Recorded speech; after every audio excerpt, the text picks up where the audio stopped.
Is that what happened? We are live again.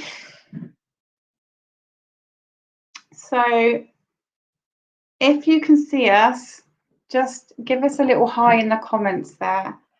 We had to switch computers halfway through because one completely broke down. Hi, I don't know who that is saying hi. Is that you, Paul? Okay, I believe we should now be back on Facebook, and hopefully our streaming on YouTube will start again soon too. I'm just going to give it a few minutes for people to find this new stream. Apologies for that. You've got to love a bit of modern day technology.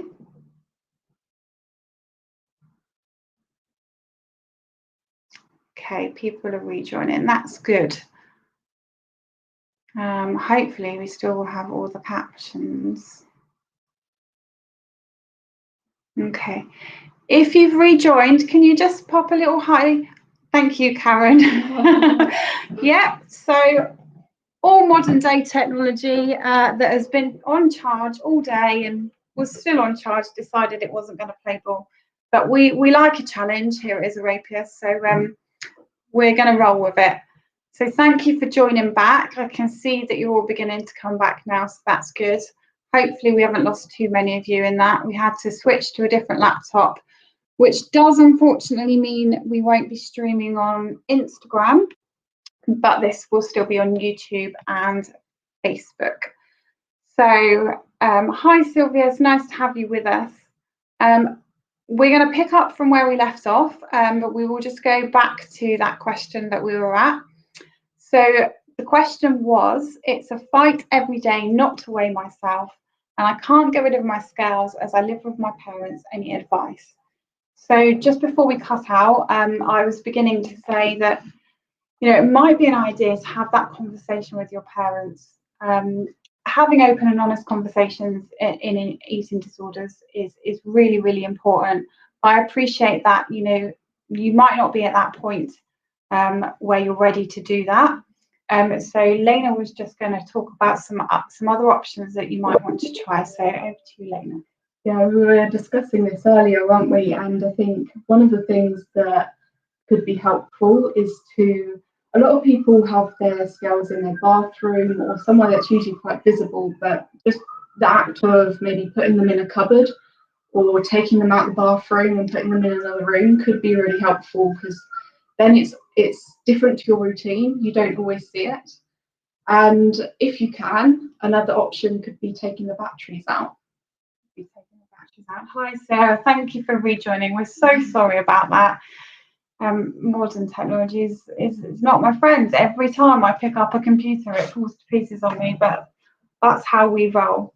So there's some really good valid points there, Lena. I know for me that one of the first things I used to do was get up, go to the bathroom, have a wee, because obviously I'd be less if I had a wee, and then weigh myself because my scales were right there in my bathroom. And by actively moving them from somewhere that I was regularly going, it began to, again, break that cycle.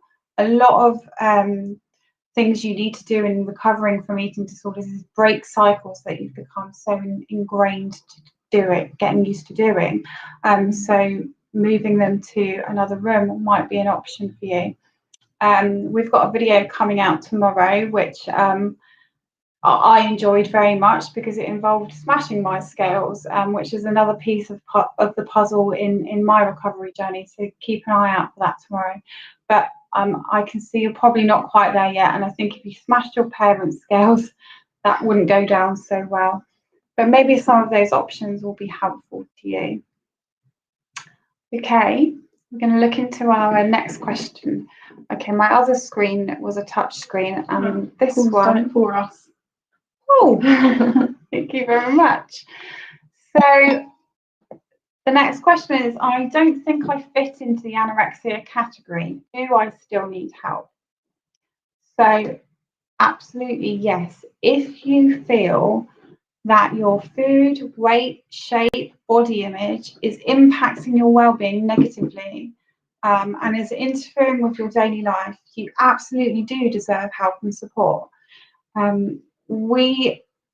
Society quite often has this illusion that you have to be extremely emaciated to deserve help. And I think that is one of the most damaging thoughts we can have about eating disorders. You do not need to fit into a category to deserve help. You do not need to meet all the criteria for every eating disorder out there to deserve help. If it affects your well-being and if it impacts on your life, then you absolutely do deserve to reach out for help. And there are people out there who will listen. May, is there anything you want to add to that? Yeah, I think unfortunately at the moment, the way the diagnosis criteria is set up, it does make getting help quite difficult, because someone may think, you know, oh, I restrict my food, but I'm not the BMI to get diagnosed with anorexia. But it's recognizing that you know, eating disorders aren't physical conditions, they are mental conditions. So if you are in mental turmoil with your eating or with your body image, you deserve help, no matter whether you fit into the criteria or not. I know massive barriers for me getting help was the fact that I didn't fit into any criteria, and quite often I would switch between different behaviours. So 1 second I was restricting, 1 second I was binging and purging. So it is really difficult, but you know, you still deserve help. Weight loss and weight gain is a symptom of an eating disorder, but it doesn't mean that is why you have an eating disorder. And they're like a pendulum effect as well. You can swing from one extreme to the other with an eating disorder, and they can be fluid and change throughout, because they are so complex. So absolutely, if you feel like it's impacting your life, you should seek some support for that. Okay, I'm going to go into our next question, which Paul is a legend at putting up for us. Thank you, Paul. So can an eating disorder cause incontinence? The answer is simply yes, it can. For reasons of, you know, when you're not getting good nutrition, your muscles are not working as strongly as they should be. Our pelvic floor muscles, which hold everything in around the bottom area, literally the bottom area, can become very weak, especially if we are purging as well. That can cause tears in the muscles. It can cause it to become a lot weaker, which can absolutely cause incontinence. So be mindful of that. You know, there are lots of symptoms that can happen as a result of an eating disorder. Yeah, I think muscle loss, like as you were saying, but also for a lot of people, laxative abuse comes into it as well. Yeah. So that would play a part as well. So obviously when you're abusing laxatives and when people tend to abuse them, they will take extreme amounts of them. That has effects on your intestines. It stops them working as properly as they should. It makes your bowel muscles become a lot weaker, and can stop them from working entirely as well, and can have the opposite effect to the point where you actually can't go to the toilet at all because it's damaged your bowel and intestines. So a really good question. Thank you for asking that one. Paul, if you wouldn't mind popping the next one up. What was the moment that made you decide recovery was an option? This is a great question, and one that I could talk about for hours, but I will condense it into as short as possible. So for me, for many years, I had all the answers within myself. I could have probably done a conference about eating disorders and what somebody else needed to do in order to get better. You know, I had all the therapy. I'd been in various different treatment units, but it wasn't until I had got to that point in my life where I was so low, where people were telling me actually that I wasn't going to survive anymore, that I thought, do you know what, something needs to change here. And there was one particular light bulb moment for me, and that was when I was in hospital and the doctors had advised me that I needed to phone my children, who I'd not seen for a few years because of how poorly I was, to say goodbye to them essentially. And I was like, hang on a minute, I am not ready for this. Nobody's going to make that decision for me. And I realised that my life had become so small, because it does when you have an eating disorder. You become all consumed by it and nothing else matters. The fact that I had 2 children and a loving family who cared for me, the fact that I had friends who would have done anything to try and support me didn't really matter, because all that mattered to me in those moments was my eating disorder and what my weight was doing. But there was that pinnacle moment when I thought, something has to change. It's either do or die, and it really was. So that was the moment when I decided, actually, I don't want to die. I want to get to know my children again. I want to live a life that's worth living.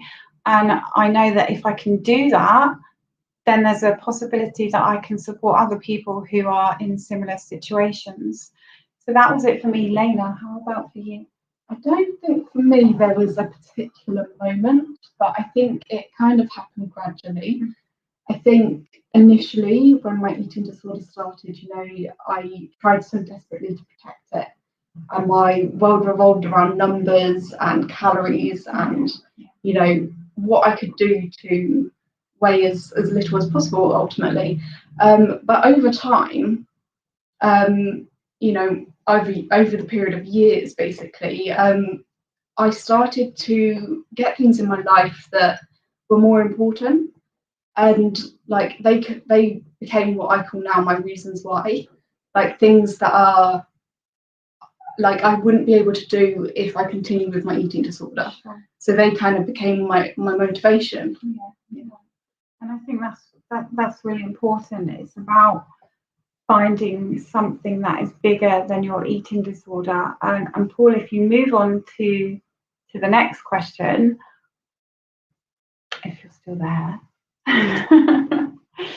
That wasn't the next question, but we'll come back to that subject in a minute, and around maintaining your recovery.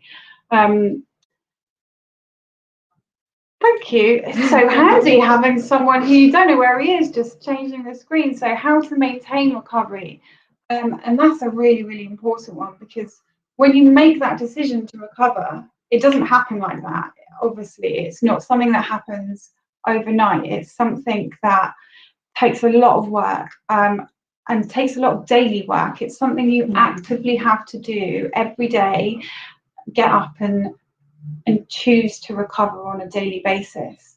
And I guess that's it really. Part of maintaining your recovery is choosing to do it every day. And like Lena said, having those reasons why. So it will be individual for everybody. Everybody will have their reasons why they want to maintain their recovery. For me, it's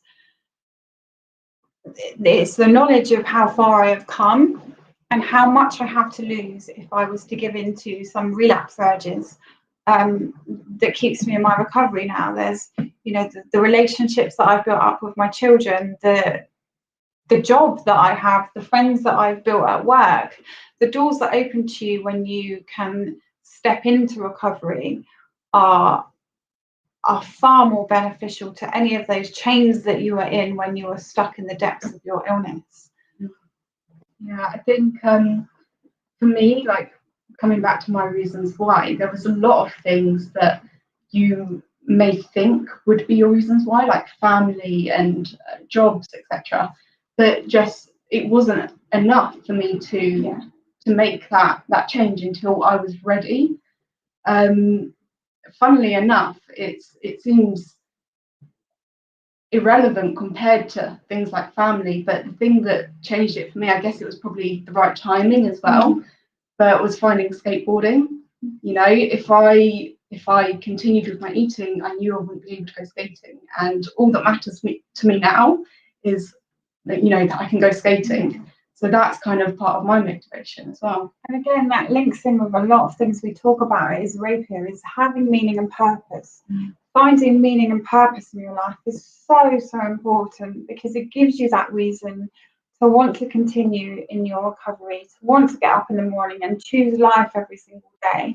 So when you find that meaning and purpose, hold on to it with everything you've got. And on those days when you wobble, which we inevitably all will, it's about reminding ourselves of, why are we doing this? Why am I choosing every day to recover? And it's those reasons why. It's your meaning and your purpose. And that's so important. And it can be hard to find that when your whole world has been defined by an eating disorder. And it's learning to find you again, learning to discover who you are and what you like and all of those things. And it's an amazing journey of self-discovery. It's terrifying at times. I'm not going to put some rose-tinted glasses around it, but it is 100% worth it. Definitely. And actually something that I wrote down as a note is to ask yourself this question. It's if you knew there were no limits, and if you knew you couldn't fail, what would you want to do? And then let that become your motivation, and let people help you with that as well. I like that. I'd like to see some people answering that in the comments there. If you knew there were no limits and you knew you weren't going to fail, what would you want to do? Love to see those in the comments. Paul, let's have the next question, if you will, my glamorous assistant.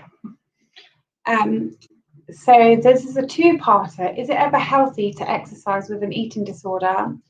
And how can I recognise when my eating and exercise regimes are becoming an early indication of an eating disorder? So I think if we answer that second part first, how can we recognise when our eating and exercise regimes are becoming an early indicator of an eating disorder?